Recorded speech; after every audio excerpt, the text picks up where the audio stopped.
Nestled amidst the towering peaks of the Himalayas, Baisaran Valley is a sight to behold.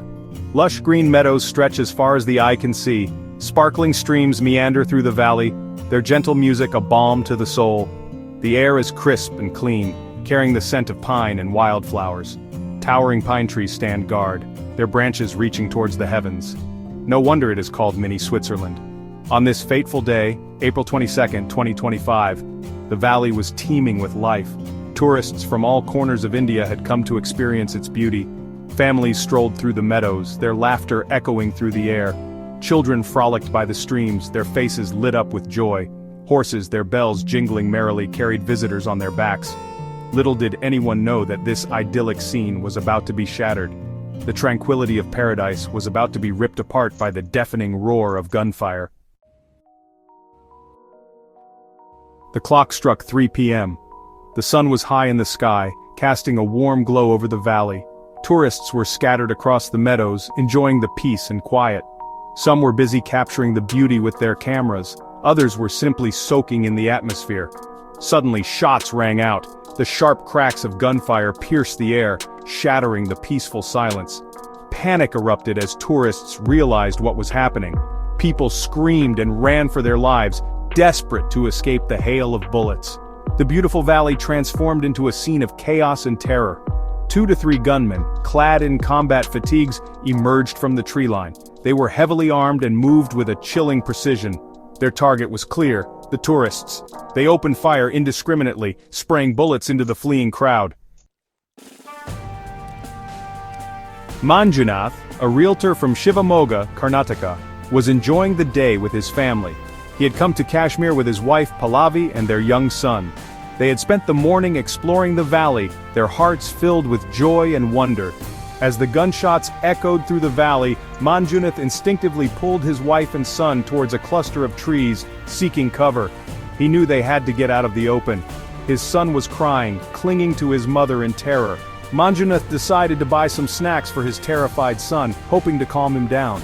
He told Pallavi he would be back in a few minutes and stepped out from behind the tree. It was a decision that would cost him his life. The gunman spotted him and opened fire. Manjunath collapsed to the ground, his white shirt stained crimson. Pallavi watched in horror as her husband fell, a scream dying in her throat. Section 4, Shadows in Paradise, the perpetrators and their motives. The attackers, their deadly mission accomplished, melted back into the forest as quickly as they had appeared. They left behind a scene of carnage and chaos. The idyllic valley, once a symbol of peace and beauty, was now scarred by violence. The Resistance Front, a shadowy militant group operating in the region, claimed responsibility for the attack. In a chilling statement released to the media, they declared their intention to target tourists and disrupt the upcoming Amarnath Yatra pilgrimage. Their goal was to spread fear and send a message to the Indian government. The TRF is believed to be an offshoot of Lashkar-e-Taiba, a Pakistan-based terrorist organization with a long history of violence in Kashmir. The group has been increasingly active in recent years, carrying out a series of attacks on security forces and civilians. Section 5, Echoes of Gunfire, the Aftermath and Rescue Operations. The echoes of gunshots faded, leaving behind a heavy silence. The air, once filled with laughter, was now thick with the smell of gunpowder and fear. The beautiful meadows of Baisaran Valley were stained with the blood of innocent victims. As the initial shock subsided, a desperate rescue operation got underway. Security forces, along with local villagers, rushed to the scene.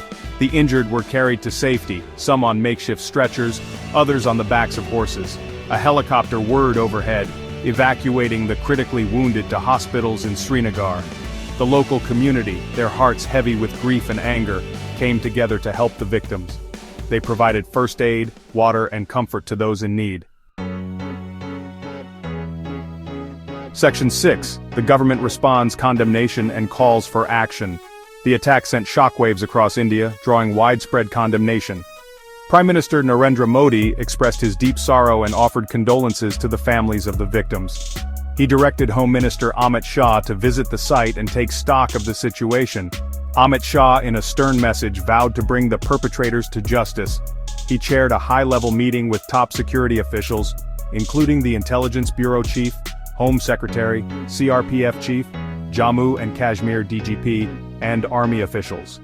He also spoke to Jammu and Kashmir's Chief Minister Omar Abdullah and Lieutenant Governor Manoj Sinha, assuring them of the central government's full support. The Home Minister announced a slew of measures to enhance security in the region, including increased patrols, intensified intelligence gathering, and stricter checks on the movement of people. He also ordered a review of security arrangements for the upcoming Amarnath Yatra, scheduled to begin in July.